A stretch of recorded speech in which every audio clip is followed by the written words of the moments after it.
મારું તો એક કેવું હે તમને જામનગરનો વિડિયો બતાવું કે બેને ખુલ્લે તમારા મીડિયા વાળાને કીધું નામથી પોલીસના નામ આલ્યું કે ડીએસપી ને હું 5,000 હું એને હપ્તો આપું છું આને હું આપું છું ઇન્સ્ટાગ્રામ જોવો છો ને બરાબર કાલે બનાસકાંઠાનું જોયું ઈ બેન ખુદ 500 મહિલા લઈને મેદાનમાં ઉતરી એના ઘરવાળે એને મારીને હાથ પગ ભાગી નાખ્યા એને કાઢી મૂકી 4 સંતાની માં બેન એટલું રડે તમે સંજીવીને કે તારામાં તાકાત હોય ને તો મરદનો દીકરો હોય તમારા બૈરાને અમે ભરે નતું એટલો હિંમત નથી બૈરાને જવાબ દે અને એના તાકાત મારી સામે ડિબેટમાં બેસી જા કે તારા ગુજરાતની અંદર ક્યાં ધરક વેકાય એના રાણી પે તને તાઈ અડા બતાવું ભૂલને મારી અંગા ચલો રાણી પે તાઈ અડા બતાવું ઇંગ્લિશ તારના બતાવું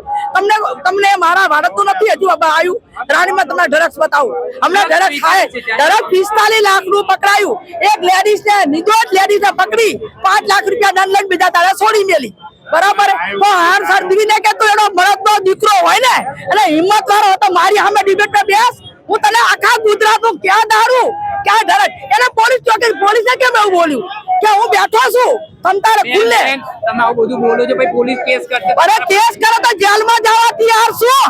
જેલ में ગોળી માર દે પોલીસ મને પોલીસે તાકાત હોય તો મને ગોળી મારી દે બાકી બોલીશ અને જો અમારા જિગ્નેશભાઈ જે બોલ્યા છે ને એને એના ગર્વ બૈરાના મહિલાનો એની બેનો દીકરીનો ગર્વ છે એનો તો વિરોધ કરવા ઉતર્યા એ તો કોણ દીકરો ભાઈ મારો ઘરવાળો પોલીસ કોન્સ્ટેબલ હોય ને તો મને ધમકી આલે બેન તું કાલ વિરોધ નહીં કરે તારા ઘરવાળાને સસ્પેન્ડ કરીશ તો મારે જખ મારીને ઉતરવું પડે ભાઈ મારા ઘરવાળાની નોકરી ધમકી તમે ધમકી પોલીસ નો અધિકાર હોય તો મને જવાબ દેવરાવો અરે સદવીને કે મારી સામે ડિબેટમાં બેસી જાઓ હું જવાબ દઉં કે ક્યાં ધરક છે હું રાજકોટમાં પરમદીપ જઈને આવી આ બેન હંગાત બે પોલીસ વાળા કપડાનું ઠકાણું રોડ ઉપર હુતીલા રેલવેમાં એક વિરધીના લાચર લગાડે કોણ લગાડે હર સંધવી